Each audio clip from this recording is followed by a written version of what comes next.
तर राष्ट्रवादी पक्ष आणि चिन्ह अजित पवार गटाकडे गेल्यानंतर त्यावर आणखी काही प्रतिक्रिया उमटल्या। त्या संदर्भात अजित पवारांचे जुने व्हिडिओ देखील ट्विट करण्यात आले। पाहूयात। खोटी कागदपत्र बनवून चोर न्यायाधीश झालेत। राष्ट्रवादी संदर्भातील निवडणूक आयोगाच्या निकालावरून ठाकरेंची टीका।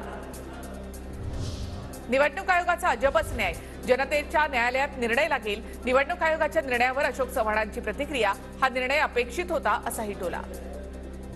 आमचा पक्ष आणि चिन्ह गेला असला तरी जनता आमच्या सोबत अदृश्य शक्तीने हे घडवून आणलंय। महाराष्ट्रातील जनता त्यांना धडा शिकवल्याशिवाय राहणार नाही।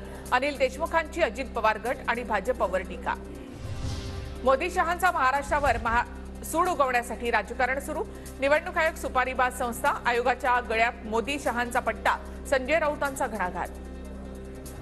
आज ठाकरे आणि पवारांच्या हातून पक्ष गेला, उद्या शिंदे आणि अजितदादांच्या हातूनही पक्ष जाईल। शरद पवार खंबीर नेते, ते ठामपणे लढा देतील, संजय राऊतांचा दावा। निवडणूक आयोगाचा निकाल म्हणजे लोकशाहीचा विजय। बहुमत असणाऱ्यांच्या बाजूने निकाल लागतो। निर्णयाचं मनापासून स्वागत। मंत्री हसन मुश्रीफ यांची प्रतिक्रिया। निवडणूक आयोगाच्या निकालाने लोकशाहीचं अधपतन आणि घटनेची पायमल्ली। सर्वोच्च न्यायालयानं आयोगाचा निर्णय रद्द करावा आणि पक्षांतरबंदी कायद्यामध्ये अधिक स्पष्टता आणावी। घटनातज्ञ उल्हास बापट यांचं मत।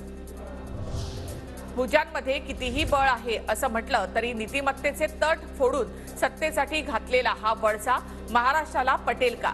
मनसेचा ट्विट करत अजित पवार गटाला जोरदार टोला। मुंबईतील राष्ट्रवादीच्या प्रदेश कार्यालयाच्या बाहेर शरद पवार गटाचे कार्यकर्ते आक्रमक। निवडणूक आयोग आणि सरकार विरोधात जोरदार घोषणाबाजी। शरद पवारांसोबत राहण्याचा कार्यकर्त्यांचा निर्धार।